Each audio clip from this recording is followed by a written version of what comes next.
So there's an image that appears a couple of times in this book that I found really poignant. So Eddie is a glazier, and he's throughout the book he's getting work cleaning windows. And there are a couple of scenes where he and Caroline like find each other on opposite sides of a window, and it's this really like lovely metaphor for all the things that are keeping them apart, and they're seeing each other but they can't quite meet. So I was thinking about this, and I think in all your books you write metaphors based on your characters' professions and interests. So like Ellen, there's a lot of language about woodcraft, and for Nate there was a lot of naval language, and so it was making me wonder what it's like to write using these different professions as like a lens for how your characters experience the world and how that helps you frame a story.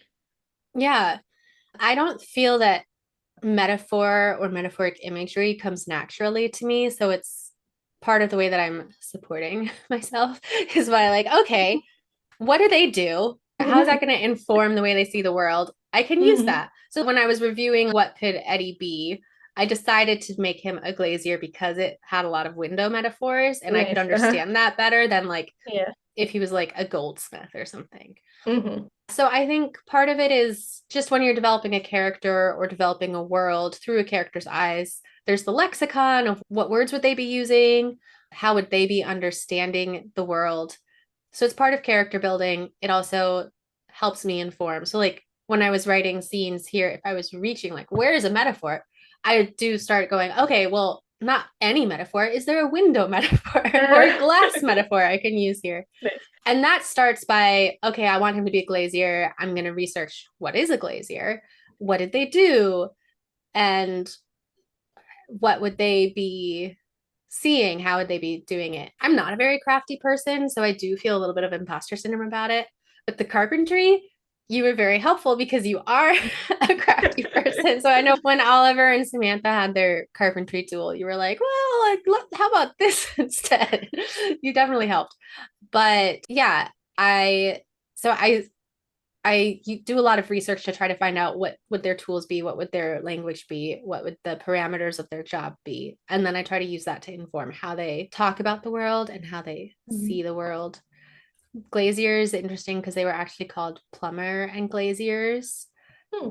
but not because there were pipes, because plumb comes from the Latin term for lead, and they were Ah. installing windows into lead, and they did all sorts of lead work. But I decided not to use the word plumber in this novel because it sounded distracting. That actually leads very nicely into my next question, which is that something you and I talk about a lot is historical language and kind of choosing between what's a like a historically correct word or phrase versus what will be like a smooth reading experience for a modern reader. So, when you're writing, how do you make choices about what will give your readers like the flavor and the feeling of Regency England versus when to stick with something more modern?